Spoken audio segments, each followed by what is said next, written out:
6 বছরের কাজিনকে কোলে নিতেই ও তুতলানো কণ্ঠে বলে উঠলো, ভাইয়া আম্মু বলছে আমি বড় হলে তোমার সাথে আমাকে বিয়ে দিয়ে দিবে। আমার চোখ কপালে, তারপরও কপালে একটা চুমু দিয়ে বললাম, ঠিক আছে, তুমি যদি সবার কথা শোনো আর আমার কাছে মন দিয়ে পড়ো তাহলে আমি তোমাকে বিয়ে করব। প্রমিস? আমি বললাম হ্যাঁ প্রমিস। আচ্ছা ঠিক আছে। পাশ থেকে আন্টি হেসে উঠলেন। আমি হালকা লজ্জা পেয়ে গেলাম, কিছু আর বলিনি। সেই দিন পড়াশোনার জন্য আমাকে ঢাকা থাকতে হয়। নতুন কলেজে ওঠার পর এই খালা তার বাসায় থাকার জন্য আমাকে অনেক জোর করলেও আলাদা মেসে উঠেছি, কিন্তু ওনার মেয়েটাকে পড়ানোর জন্য অনুরোধ আর ফেলতে পারিনি। নিধি মাত্র কেজিতে পড়ে, প্রচন্ড জেদি, স্কুলের পড়াটাও কেউ পড়াতে পারে না।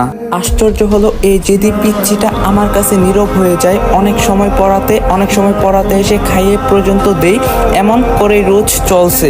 নিধির আম্মু শিফা আন্টি আমার মায়ের আপন চাচাতো বোন। ছোটবেলায় উনি এতিম হয়ে যান, যার ফলে আমার নানা নিজের মেয়ের থেকেও বেশি আদর করে বড় করছেন ওনাকে। তাদের মধ্যে আপন বোনের মতোই সম্পর্ক। রোজকার কথায় আসি, মায়ের সাথে সিরিয়াল দেখতে দেখতে ও শিখে গেছে বিয়ে কি।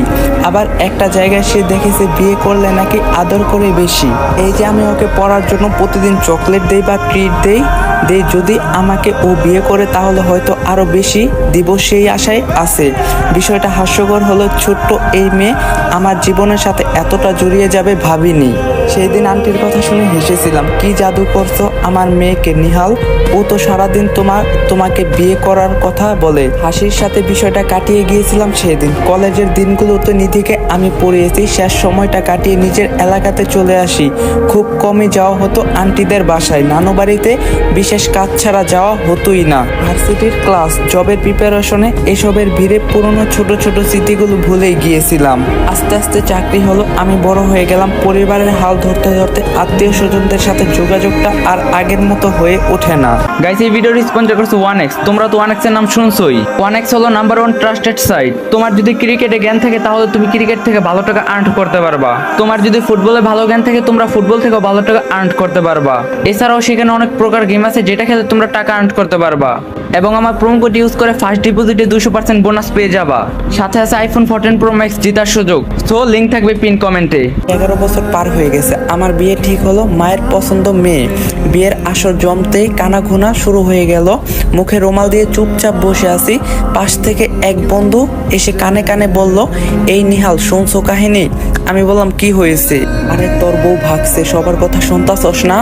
আমি বেশ জোরে সরেই বললাম আলহামদুলিল্লাহ। আমার পাশে থাকা সবাই হা করে তাকিয়ে আছে। মনে মনে খুব খুশি হলাম, কারণ আমি তো বিয়ে করতে চাইনি কোনোদিন। কিন্তু আমার সব আশা পণ্ড করে দিয়ে আধা ঘন্টা পর এক মেয়েকে এনে আমার পাশে বসানো হলো। মুখে ইয়া বড় ঘুমটা, চেহারা দেখার উপায় নেই। কিছুক্ষণ পর মা এলো। আমি ইশারায় বললাম এই কে? মা ইশারায় বলল চুপ করে বসে থাকতে বলল। দিন পার হলো, 3 কবুল বলে অজানা মেয়েটার সাথে আমার বিয়ে হয়ে গেল। রাতে হই হুল্লোড় চলছে। ড্রয়িং রুমে মদনের মতো বসে আছি। একটু পর শিফা আন্টি আসলেন। আমি মনে করছিলাম জ্ঞান দেবেন, কিন্তু না। হুট করেই এসে আমার হাতটা ধরে কান্না করে বলল, বাবা আমার মেয়েটাকে তোমার হাতে তুলে দিলাম। তুমি তো ওকে ছোটবেলা থেকেই বুঝো, নিজের মতো করে খেয়াল রেখো বলেই ওনার পরিবারের লোকজন সহ নিয়ে চলে গেলেন। আমার মাথা ভন করে ঘুরছে। শিফা আন্টির মেয়ে, তার মানে তো নিধি। হায় আল্লাহ, এ কি করলা আমার সাথে? যে মেয়েরে আমি বাচ্চা দেখলাম তাকে আমার বউ বানিয়ে দিলা। যাকে বন্ধুদের কাছ থেকে বিদায় নিয়ে রণক্ষেত্রের উদ্দেশ্যে রওনা দিলাম। লজ্জায় আমার শরমে আমার মাথা কাটা যাচ্ছে। কি বলবো, কিভাবে এই চেহারা দেখবো, কিছুই বুঝতেছি না। রুমে ঢুকে দেখি লাল শাড়ি পরা চিকন এক মেয়ে খাটে বসে আছে। উঠে আসতে নিলেই আমি না করলাম। এরপরে একটা কয়েল ধরিয়ে ব্যালকনিতে রেখে আসলাম। আবার ফিরে এসে খাট থেকে বালিশ নিতে যাব, পেছন থেকে টান পড়লো। আমি ভয় পেয়ে বললাম কে? মেয়েটি বলল আমি ছাড়া কে হব? আমি বললাম এ কেমন অসভ্যতা নিধি, ছাড়ো। আর হ্যাঁ, আমার তোমাকে মেনে নিতে সময় লাগবে। তোমাকে বোনের চোখে দেখছি, কিভাবে রাজি হয়ে গেলে? বললো মানে অসভ্য তো আপনি? আমাকে প্রমিস করে আমার ফ্রেন্ডকে বিয়ে করা হচ্ছিল তাই না? আমি তো ভাগিয়েছি ওকে। আমি বললাম কি এসব তোমার কাজ? একবার ভাবলে না আমার মান সম্মান থাকবে কিনা? নিধি বলল আপনি যদি আপনার ওয়াদা ভুলে গেছেন, আমিও আপনার মান সম্মানের ব্যাপার ভুলে গেছি। আর আপনি বুইরা বেটা আসছেন পিচ্ছি মেয়েকে বিয়ে করতে, ওর বফ আছে তার সাথে দিয়ে দিছি ওকে। কিসের ওয়াদার কথা বলছো তুমি? আর আমি যদি বুইরা হই তুমি তাহলে আমাকে বিয়ে করলে কেন? এখন ছাড়ো, এখন সরো সামনে থেকে, আমি এই রুমে থাকতে রাজি না। আচমকাই আমাকে ধাক্কা দিয়ে খাটে ফেলে দেওয়া হলো। আমার উপর উঠে ডাইনি বেশ নিয়ে বলে উঠলো, হ্যাঁ আপনি বুইরা, বাট শুধু আমার বুইরা। কথা দিয়েছিলেন মনে নেই আমাকে বিয়ে করবেন? তাহলে আমাকে বিয়ে করতে হতো আপনার, আমি সেই আগের মতোই জিদি আছি। ঠিক আছে এখন ছাড়ো, আমি একটু একা থাকতে চাই। আর এভাবে এসো না আমার সামনে, আমি এখনো তোমাকে বোনের নজরে দেখি। বলেই মকা হয়ে গেলাম, মনে হচ্ছে কোনো ডাইনির সামান চুরি করছি। ঘুমটা ফেলে অনেক কিছু দেখিয়ে বলল, এতদিন বোনের নজরে দেখছিস, এখন থেকে বউয়ের নজরে দেখবি।